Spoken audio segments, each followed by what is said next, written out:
Hey guys, Rusty over here. Now you guys seem to really like the last raw gold guide I made, with the exception of an enhancement shaman named Kinfet, so I figured, why the hell not, let's make another one. Make you guys happy and it'll piss off Kinfet. It's a win-win situation. Now all of these gold guides, or gold methods, will help you work towards the Longboi. Not saying a single one of these methods will earn you the 5 million gold, but they'll all help you work towards that mount. And because guys, let's be honest, if you don't like using the auction house, I get the irony that it's a mount with an auction house. If you don't like using it, who cares? It's still an awesome mount and it's a unique mount, and guys, it's just a really cool mount that everyone wants.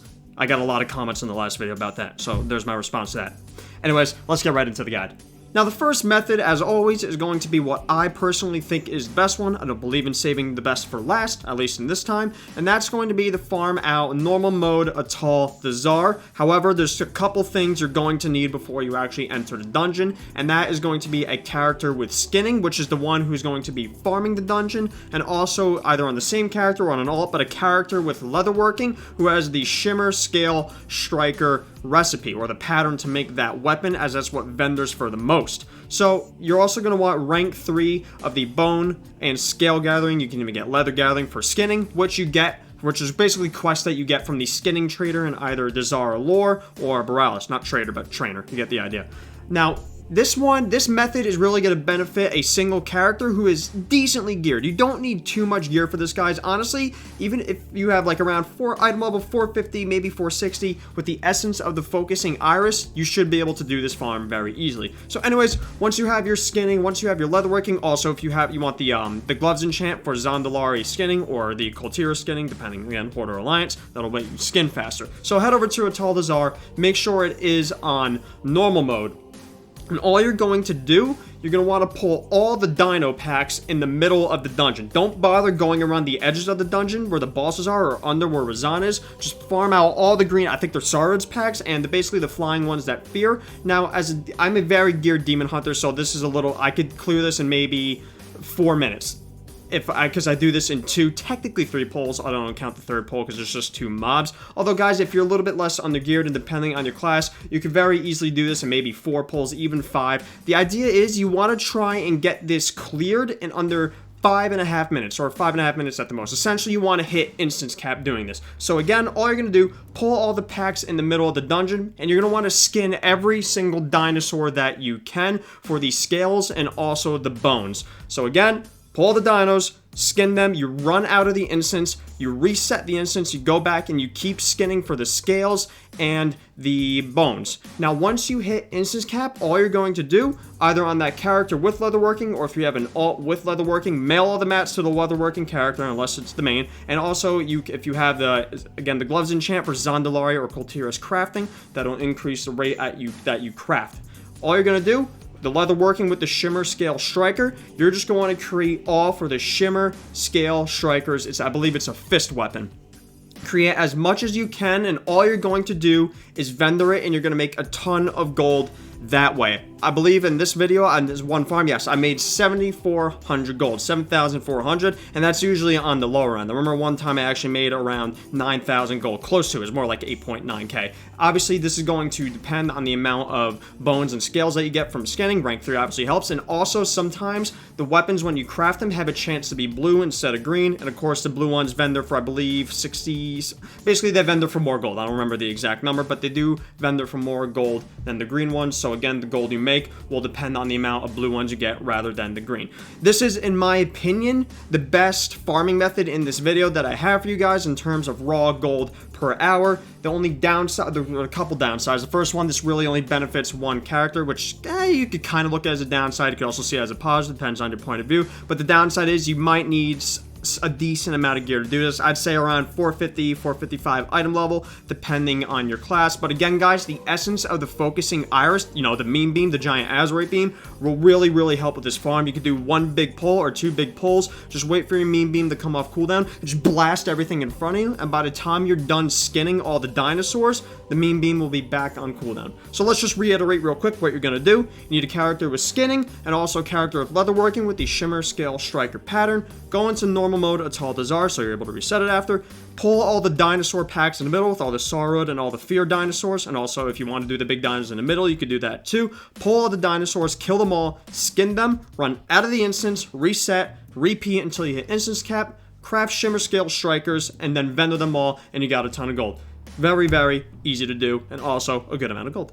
Now let's move on to the next method, which almost any 120 should be able to do, no problem, and that's going to be to farm out normal mode Skyreach, which I'm sure you guys have heard of this a million times now, but I figured, why the hell not, let's include it in this video. So first things first, head over to the Spires of Iraq in Draenor, and go over to the Skyreach dungeon, which is in the northern end of the Spires of Iraq, and it's simple enough. All you're going to do, farm out the entire dungeon. Kill every single trash mob, loot them all, kill every boss, loot everything in the dungeon, and once you're at the top and kill the last boss, you should be able to turn around. There'll be an NPC you talk to that'll teleport you, or basically bring you back to the beginning of the dungeon. You reset, you go back in, and you keep doing this until you hit instance cap. Now, you usually make around 400 gold per run. Again, prices or the amount of gold you make will vary based on the trash drops that you get, which if you do this 10 times per hour, usually gets you around 4,000 gold per hour. Again, guys, this is very, very easy to do on almost any 120. You can even do this maybe even at 110. Like I was,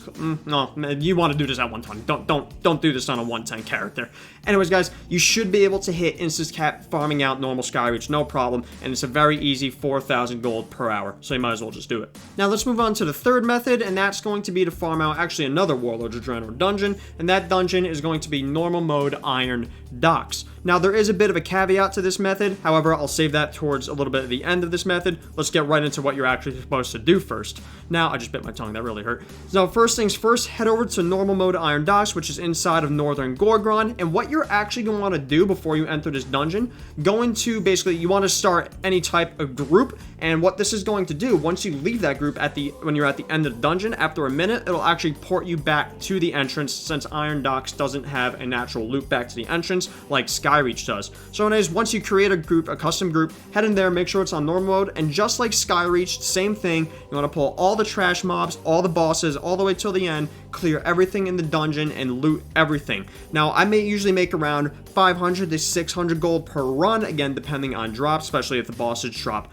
weapons, which again translates to 5,000 to 6,000 gold per hour, assuming you do 10 runs per hour. And that is actually the caveat of this method.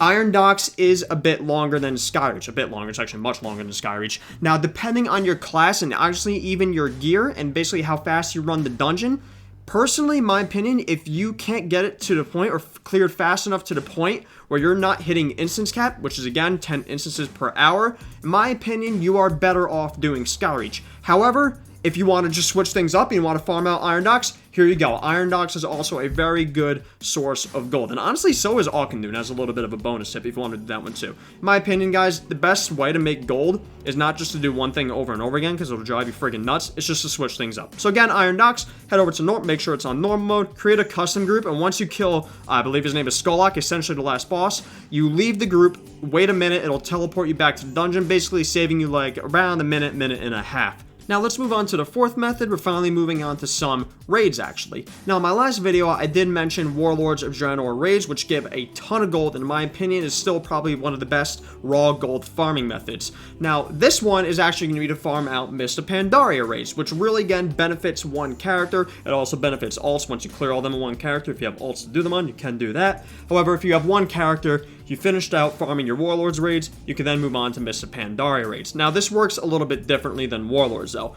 Mogushan Vaults, Terrace of the Endless Springs, Heart of Fear, and Throne of Thunder. You want to clear those 4 raids on 25 player Heroic and also LFR difficulty. Now, if you're not sure where the LFR queue guy is, instead of it being the garrison for Warlords, it's actually going to be in the Seat of Knowledge in the Vale of Eternal Blossoms. I'll show you in the video where that is. It's actually also where you turn in the Black Empire Assault Quest. Now, clear those 4 raids on 25 player Heroic, since that's the difficulty that'll give you the most gold and also the most amount of gear to vendor, and also looking for raid. Now, Siege of Orgrimmar acts a little differently, since that's when they change how difficulties work in the Warlords. Siege actually behaves the same as Warlords. For Siege of Orgrimmar, you want to clear it, again, on normal, Heroic, Mythic, and LFR, all 4 of those difficulties. and you will get a ton of raw gold, usually farming out Mr. Pandaria raids depending on drops or weapon drops especially. I usually make around 16,000 to 20,000 gold, and usually takes about 3 hours to 3.5 hours to clear. So again, put on some streams, maybe watch some Curb Your Enthusiasm or South Park, chill out, clear some raids,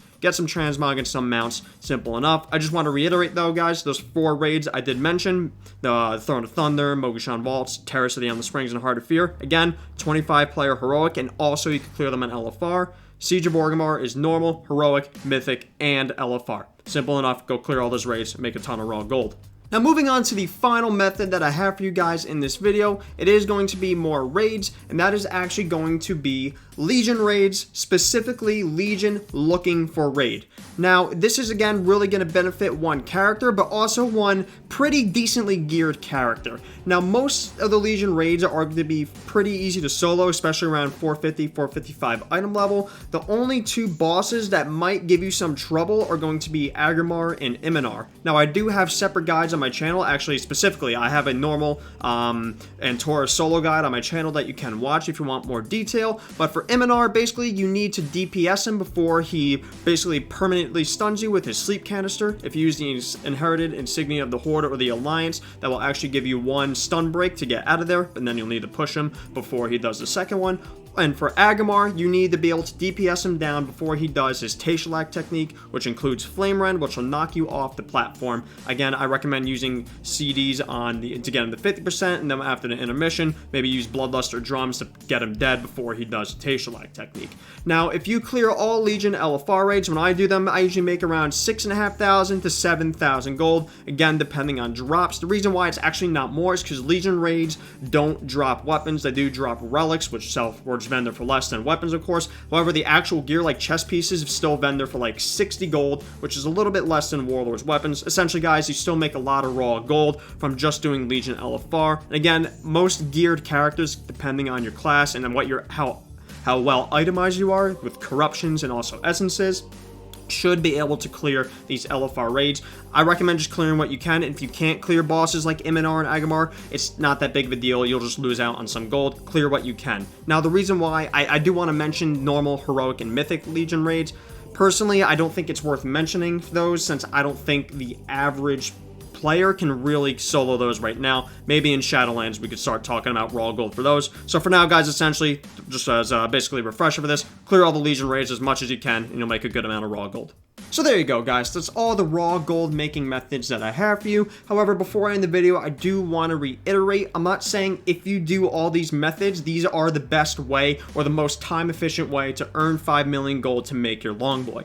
These are meant to help you work towards your Longboi, since in my opinion, the hardest thing about making gold, especially 5 million, is that most people will just get bored. If you do any one of these methods and only any one of these methods, I guarantee you, you're gonna go more insane than doing a friggin' horrific vision. Guys, the best way to make gold is variety, to change things up so you don't get bored and burnt out while making gold, and that is mainly the point of these methods. Now, by all means, if you're able to make 5 million gold farming out friggin' Atal'Dazar or Iron Docks the whole time, hey, all the more power to you. Good for you. However, most people aren't going to be able to do that.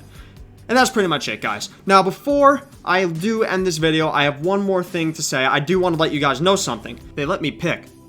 Did I ever tell you guys that? Choose whichever game that I wanted to play.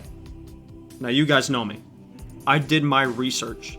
I watched as it became the game we needed it to be. Like the others, it was awesome, epic, and just fun. An incredible game. But it had something they didn't. Something no one saw but me. Can you guess? The best campaign, the most quotable lines out of any of the games, the best multiplayer that ever come out of any first-person shooter game, and also the best custom games in the entire franchise, Halo 3. Halo 3 was the best Halo to ever be created and bless the human friggin' race. Guys, listen, Halo 2 was an incredible Halo. It's one of my favorite games of all times. It's just a great game, and I'm even willing to hear the argument, and I kind of on the side of this argument that Halo 2 multiplayer is better than Halo 3 multiplayer, and same thing with Halo Reach. Fuck Bloom though. Now guys, listen though, Halo 3 was overall a better game, encompassing the entirety of the game, the campaign, the Forge, the custom games, and its ranking especially was friggin' awesome in this multiplayer. Guys, listen, Halo 3 was the better game, and also had the most quotable lines. Guys, listen, I'm willing to hear the argument that Halo 2 had more quotable lines. However, Halo 3 definitely had better ones. Like, guys, come on, let's be real. Halo 3 was the best Halo. Now, until next time, guys, bye-bye.